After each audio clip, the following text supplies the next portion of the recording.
I read books very quickly and I retain nothing. I'm here for a good time, not a long time. I have not recorded in so long. I almost don't know how to do it anymore. It's like, surprise, bitch, bet you thought you'd seen the last of me. Hey nerds, it's Michaela, back again with another video. My first in quite a while. I essentially like totally checked out for the entire month of December. Sorry. This video is going to have two purposes. I was originally going to record two separate videos, but honestly one of them would have been incredibly short and kind of a waste of time. So I'm just going to combine these two concepts into one. This is both my December 2020 wrap up and my sort of like year in review thing. The reason I'm not doing my December 2020 wrap up separately is because I only read 5 books in December and only one physical book, which I literally just finished. The original plan was to read this in 3 days. It took me 29. So that's how my December went. So I will briefly talk about this and the other 5 books, and then I will actually get into sort of the meat and potatoes of this video, which is just sort of recapping my first year on booktube and sort of my plans for the future. So this is Heart of Flames by Nikki Paprika. This is the sequel to Crown of Feathers, also by Nikki Paprika, which I read in 2019. This series is something very special. I have read a lot of YA fantasy in my day. I have a lot of critiques about YA fantasy, even though it is something that I keep going back to. It is a fundamentally very flawed genre. When I read this, I know that Nikki Paprika loves YA fantasy in a way that like only someone who hates YA fantasy can, if that makes sense. And I do not mean to say that I think Nikki Paprika hates YA fantasy, but I mean that like all of the things that bother me, all of the tropes, all of the conventions that go into this genre are like addressed in very tactful and nuanced ways in this book. And the first one, obviously I'm just talking about this one because this is the one I just read. But this is a YA fantasy series for, you know, young adults who like genuinely love fantasy, who aren't just in it for the sort of like soap opera-y parts. And I'm not judging you. Like if that's what you love, if you love YA fantasy because it can get soapy, like good on you. Like that's totally fine. Like love what you love. But like as someone who really likes the more in-depth parts of fantasy, who likes the world building and the very specific, very complicated lore, and who likes the tension of, in this case, a war and like tactics and subterfuge and all this stuff, this is a book for people like me. You know, I get to have the really complex interpersonal stuff that I think YA actually does sometimes even better than adult fiction, but sort of the mature and intelligent fantasy that YA fantasy can lack sometimes. No YA fantasy that takes itself seriously has ever done romance as good as this series. There are 2 main romances in this book. One is a heterosexual romance, one is a queer romance, we shall say. And both of these romances are introduced in the first book. If you consider a romance to exist on a spectrum, right, with 10 being the entire focus of this story is the romance. This is the main thing we're here for. This is it. This is the number 1 priority. And to 1 being there's not even really a romance here, right? That's the scale. Book 1 had both of these romances at like a 3, right? Which is appropriate. It was being introduced. We understood as the reader that the romance was there, that it would, you know, there is 2 romantic plots here, but it was very clear that this is not the focus. Like, this is not what we're here for right now. We're here for very complicated socio-political things happening, but also here's some romance for you. And then this book comes along and now we know these characters better, you know, we're much more ingrained in this world, we understand far more the socio-political goings on and, you know, the tactics that various players are employing against each other, and we have more room for romance. We don't need things explained to us as much. So instead of a 3, now it's at like a 5, 6, right? It's still not the focus of the series, you know, there are still far more important things happening, but we got more time with both of these romances, which are very different and still made me feel the exact same way, right? The heterosexual romance, like the tensions and both like the sexual and romantic tension and like sort of the interpersonal tension. I don't know the word I'm looking for. The tensions that bring them together and the tensions that keep them apart. How about that? They are different between the 2 couples. The people are different, you know, the way that they feel about each other, the way that they can or cannot talk to each other, very different. And yet both of them make my heart just aflutter, right? So they're done so well. I feel like my time is being respected with them. I am not being forced to read these long, drawn out, dramatic exchanges between, our heroine and our hero, right? I'm not being forced to be reading this being like, hey, people are dying in the background, can we like fucking focus? Like, the focus is where it needs to be, but we get these like, moments to step back and be like, oh yeah, like, let's not forget, like, these people also are into each other and like they want to start something here, and the fact that all of this other serious stuff is happening is posing problems, but they're also like managing to come together despite it. Anyway, that is a long-winded way of saying that I just really love the way that a Nikki Paprika manages to balance everything. It's so well balanced. I gave this book 5 stars. I gave the first one 4 stars, and I stand by that. This one basically takes everything that I loved about the first one and just like ratchets it up and makes it even better, and I just love this. It was great. I don't know why it took me 29 days, other than the fact that I've been watching a lot of YouTube. The other 4 books that I read were all Marvel comics. I read The Century, which I gave 4 stars. I read Doom 1 through 3. It was like a 3-issue arc, which I gave 2 stars. Didn't really like that. I read Marvel Boy, which sucked ass. I gave that 1 star. And then I read The Punisher Volume 1, which I gave 4 stars. I was actually doing really well reading comics, and then I like totally fizzled out. But that sort of like moves me into my 2020 recap. So I will start with what I read. I don't think I'm going to be making a like top books I read in 2020 and bottom books I read in 2020 because A, I don't really care, and B, like, I have talked at length on this channel about what I've read throughout this entire year and what I thought about it.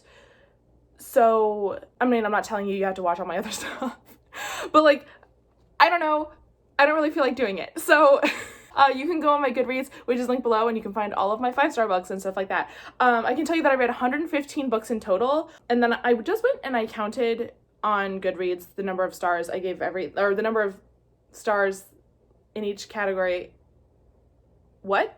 The number of 5-star books, 4-star books, etc. These numbers might not be exact because of like rereads and me not being able to do math, so take this with a grain of salt, but I had 24 5-star books, 49 4-star books, 30 3-star books, 9 2-star books, and only 3 1-star books, which I'm both surprised and not surprised by. One of those 1-star books is Marvel Boy, which I just talked about, and I'm not going to really go into any more detail because I don't really talk about comics on this channel. But the other 2 books are Brown Girl Ghosted by Minty Das and Mirror Mirror by Cara Delevingne.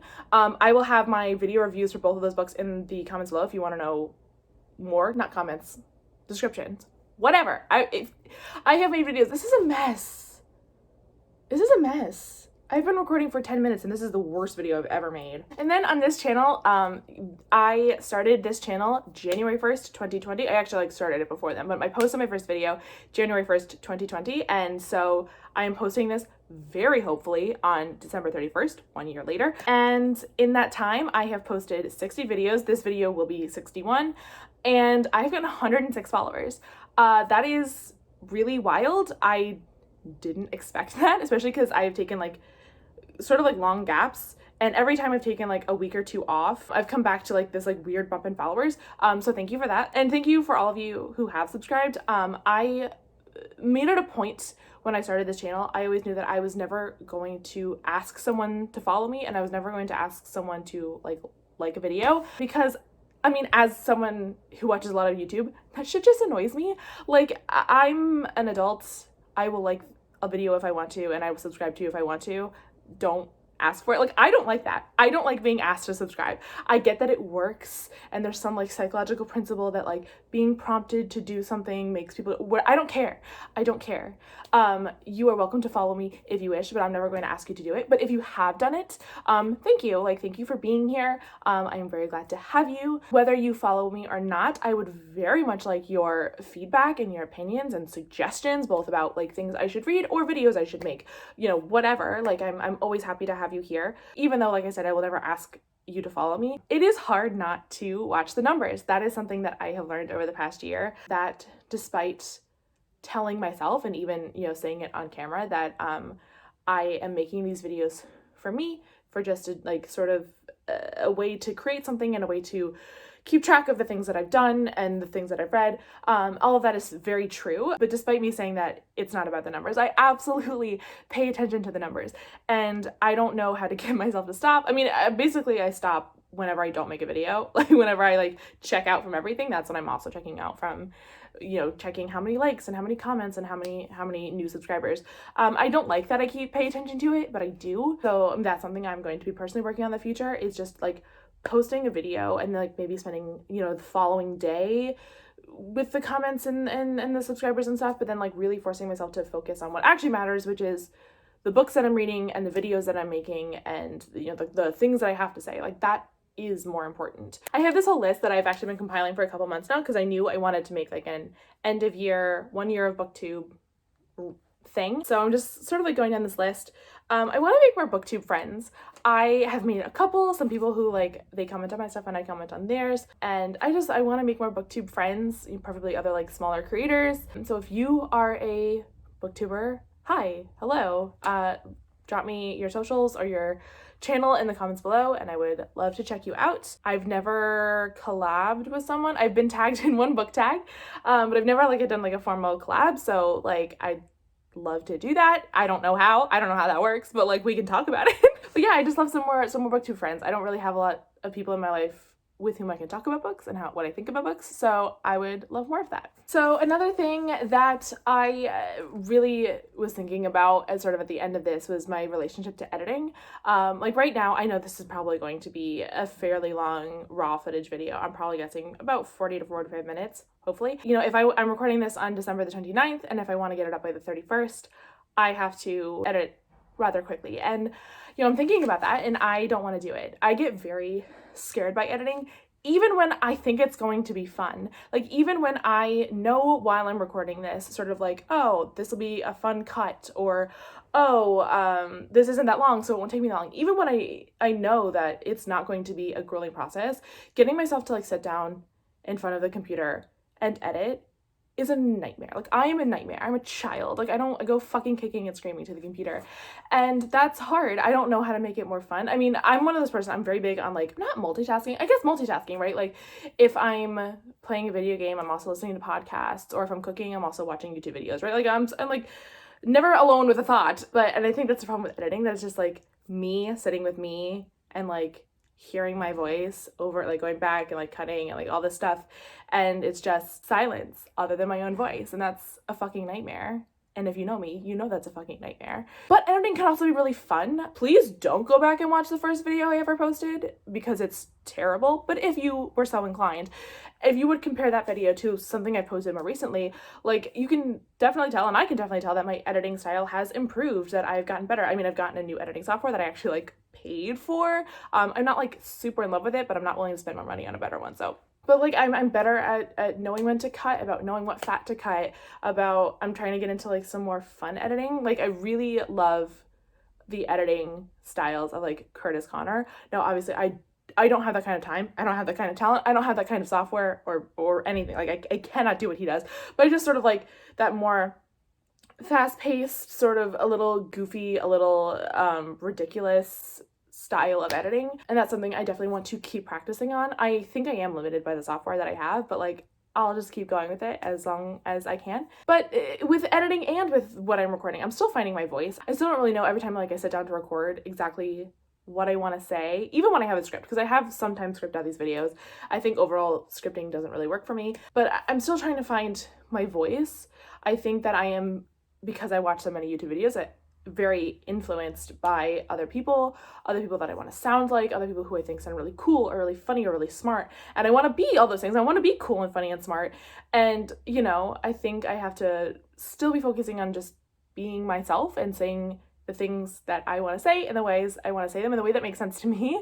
And hopefully that's enough. Like, hopefully that gets across to you. I think the more that I try to be someone else, or at least not necessarily someone else, but at least something more than I naturally am, I think those videos are ones that I had maybe more fun recording, but then while I was editing, it felt sort of farcical or fake, like disingenuous. You know, I don't ever want to be disingenuous. I want this to be a place where I can be me and where I can like say my thoughts and stand by them later. I think that, like a lot of people, 2020 affected my reading patterns in ways that I did not expect. Obviously, quarantining was big on that. In some ways, quarantining was great for my reading because I was working from home, and because my job is not exactly time intensive, I was able to just like read during the day, or, you know, read in the mornings when normally I would be at work, just in my like dank little, it's not even an office, it's a cubicle, but this dank dark little cubicle. I could then be out on my porch and be reading, or I could, you know, sit here and read and just like keep an eye on my email, which is right over there, so I would know when an email came in, but otherwise I could be reading. Don't snitch on me to my bosses, guys. Don't fucking snitch. So it was easy to go through these like periods of really intense reading, and like where I was reading a lot very quickly, but then sort of like that quarantine depression would kick in, and I was not able to do much of anything. I would just like sit and stare at either my computer or at my laptop for like hours and not do anything, and it was hard. I haven't found that balance yet. You know, I haven't really found my quarantine balance. Of course, I live in the United States, so quarantine is not over. Like, yes, there is a vaccine, but I am young, no pre-existing conditions. I can work from home. I am not an essential worker. So I'm like the bottom of the list for getting this vaccine, and that's fine. Like, I want all the more important people to have it first. Like, don't get me wrong, give it to the elderly and the, you know, people with pre-existing conditions and the essential workers. Like, I think retail workers should have it before politicians, but give it to everyone else and I will get it in time. Like, I'm not clamoring for it because other people need it more, but because I'm probably not going to be getting out of quarantine for a while, like, I know that this is something I'm going to be dealing with, and I'm still working on my quarantine life and figuring out what works for me. I also got a Switch in 2020, which did not help things. I hard hit Zelda Breath of the Wild from like July to, when did I finish it? October? I think it was like October, when I did not want to be reading. I wanted to be playing Breath of the Wild. And honestly, at every single given moment, I would rather be playing Breath of the Wild. Just know that. Like, me going forward until I die, I would rather be playing Breath of the Wild. Whatever it is, I would rather be playing Breath of the Wild. But I have like a ton of other games and things that I've been playing and doing. I've been playing a lot of The Sims lately. I've really gotten back into The Sims 4. So like, I've been playing a lot of video games. I've been doing a lot of other things. I've been doing some crafting. I've been sort of rewatching old TV shows. So there have been other things that have been, you know, taking up my time that usually I haven't really been doing. And that's okay. Like, they still brought me joy. Well, most of them brought me joy. But I had to like forgive myself for seeking distractions in ways that I actually didn't want to. Like, I didn't want to be playing video games. I wanted to be reading because, like, I have a booktube channel and reading's what I'm supposed to be doing. But also the video games brought me joy, and the TV shows brought me joy, and the crafting brought me joy. Like, there were other things, and those other things are probably still going to be my life going forward. So that is something that I am keeping in mind moving into 2021. So moving into 2021, what is the channel going to look like next year? I don't expect a lot of things to change. There are a couple of things I am currently thinking about. The first is how I do my monthly wrap-ups. I have the memory of a concussed pigeon. I don't remember anything. If I read a book in like the first few days of the month, and then I have to talk about that book 28 days later, I don't fucking remember that book. Okay, I don't remember things. I read books very quickly and I retain nothing. I'm here for a good time, not a long time. So I think I'm going to try this new style of wrap-ups where I finish a book and I record a very brief, like 5 minutes or less, not review, but just sort of like me talking about, hey, I just finished this book, here's what I think about it, here's what I liked, here's what I didn't like, here's how many stars it was, blah, right? Just a very quick little thing. And then at the end of the month, I can just stitch them all together into one video, and it's like a wrap up, except I don't have to desperately try to claw in my empty shelf brain for like the information that is just not there anymore. I think that will also make things very easier on me, because a lot of times if my wrap-up ever came out like kind of late, like into the second week of the month of after the month I'm talking about, it was because like I read a lot of books that month, which is good, but then the wrap-up was very long and I just didn't want to do it, and I'm like, I don't want to edit this. Like, it was a ton, right? And now I can read a ton of books and I can be editing throughout the month. I can like take a day and be like, oh, I've read 5 books. I'll just edit these 5 clips. And then, a couple of days later, I've read another 2 books and I can edit those. I think it'll just make things easier on me. I think it'll make what I have to say a lot more intelligent, because it'll be immediately reacting to the book I'm reading and not, like I said, desperately trying to remember what the hell I did 3 weeks ago. I am also considering stopping my one book series, and please let me know what you think about this. If you do not know, my one book series, which I hate myself for naming it that because it is very hard to say. But it is a series in which I go out and I buy a book for $1. So far they have all come from the Dollar Tree, which is like right by my house. I buy a book for $1 and then I read it and I review it. I talk about what I liked, what I didn't like. And then the most important thing is I talk about like, is it worth $1? Like I say how much it retails for and how much I paid for it, which is $1. And I say, is it worth the retail price? Is it worth $1? So far, most of the books have been pretty mediocre, although I would say pretty confidently that the worst book I read in 2020, which was Mirror Mirror by Cara Delevingne, was a $1 book. So those videos just tend not to get a lot of views, which is fine. You know, again, not caring about the numbers, but if there isn't a lot of interest for it, if like you guys aren't watching, like I'm not going to keep forcing it because they are like they're extra time to make. So I don't know. If you like the series, if this is something that's like actually like interesting to you, if you like the concept, if you watch those videos, please let me know and I will keep doing them because I do like doing it. But right now they get like 10 or fewer views, like very few of them have gotten more than 10 views, which is fine, but no one really seems to care. So let me know what you think. I'm also considering maybe doing something for April, which is National Poetry Month. I believe it's National Poetry Month. I'll be so embarrassed if I'm wrong. But I really love poetry. I want to get into more reading poetry and more writing poetry. I have on this channel posted a video of my own poetry before, which I may or may not continue to do. I don't know. That is also a video that didn't get a lot of views, so it's totally fine. Not everyone cares about poetry, and that's okay. But I don't know. I would think I would like to do something for Poetry Month, like maybe we all like write poems together or read a book of poetry together and like have like a little book club. I don't know. Think about it and get back to me because I'm gonna have some ideas, but I don't really know what interest there is. So let me know if you like poetry and you would like to do something to celebrate National Poetry Month together. If you are a booktuber and you want to like collab for that month, also totally down. I'd love to talk about it. And I think I just want to end with my book goals for 2020, which I've talked about a couple times already, so I'm not going to go into super detail, but my book goal for 2020 is 150 books, which is a lot. I only made it to 115 this year, so making it to 150 is going to be a challenge, but it is a challenge. It is something I am challenging myself to do. Oh, also let me know if you want me to start talking more about the Marvel comics that I'm reading.